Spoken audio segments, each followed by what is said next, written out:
تنصروا الله ينصركم ويثبت أقدامكم.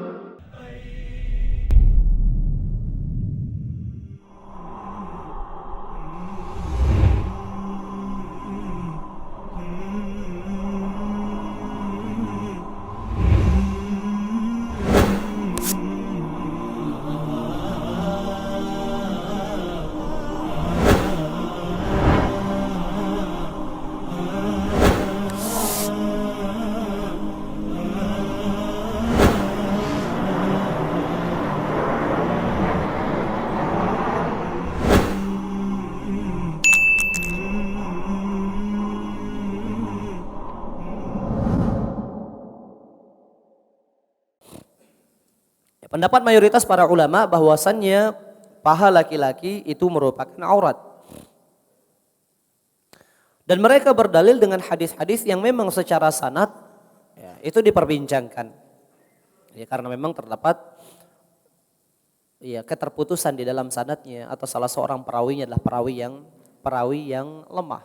Akan tetapi masing-masing daripada hadis tersebut memperkuat hadis yang lain sehingga derajatnya naik kepada derajat hadis hasan yang bisa dijadikan sebagai hujjah. Rasulullah sallallahu alaihi wasallam di dalam hadisnya Jirhad al-Aslami yang diriwayatkan oleh Imam Malik dalam Al-Muwatta, Imam Ahmad, Abu Dawud wa Tirmidzi rahimahumullahu taala jami'an. Jirhad al-Aslami beliau pernah berkata, Rasulullah sallallahu alaihi wasallam pernah melewatiku dan aku sedang menutupi diriku dengan sebuah burdah pakaian namun pahaku tersingkap. Kemudian Nabi sallallahu alaihi wasallam beliau bersabda, "Ghutta fakhidhaka fa innal fakhidha aurah." Tutuplah pahamu karena sesungguhnya paha itu adalah aurat. Ya, jadi ini dalil yang menunjukkan bahwasannya paha itu aurat. Kenapa didatangkan? Karena ada sebagian yang mengatakan bahwasannya paha itu bukan aurat. Karena Nabi SAW pernah masuk kepada beliau Abu Bakar dalam keadaan sebagian daripada paha beliau tersingkap.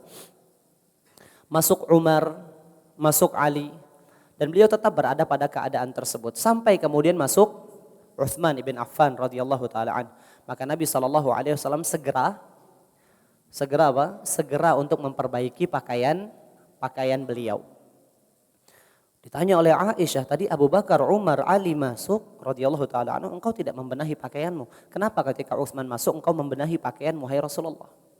Apa jawaban Nabi SAW? Tidakkah aku malu kepada sesosok manusia yang para malaikat pun malu terhadapnya? Dan ini diantara keutamaan sahabat Utsman bin Affan radhiyallahu taala anhu. Namun dijelaskan yang dimaksud dengan paha di dalam hadis ini bukan paha secara, tapi batasan dengan lutut. Ya, batasan dengan lutut. Jadi lutut yang tersingkap. Oleh karena itu sebagian ulama menambahkan batasan paha yang berbatas dengan lutut itu namanya aurat kecil yang boleh terlihat di luar sholat, namun jika terlihat di dalam sholat itu bisa membatalkan sholat. Namun lebih sempurnanya kita menutupnya dan tidak membiarkannya terbuka. Di antara antum jika ada yang suka olahraga, main bola misalnya, maka hati-hati dengan pakaian. Ketika kita berdiri normal, bisa jadi pakaian kita pas menutupi lutut, namun ingat ketika kita berlari atau wal'iyazubillah misalnya kita terjatuh, maka itu akan tersingkap. Ya, dan kita telah melakukan sebuah dosa.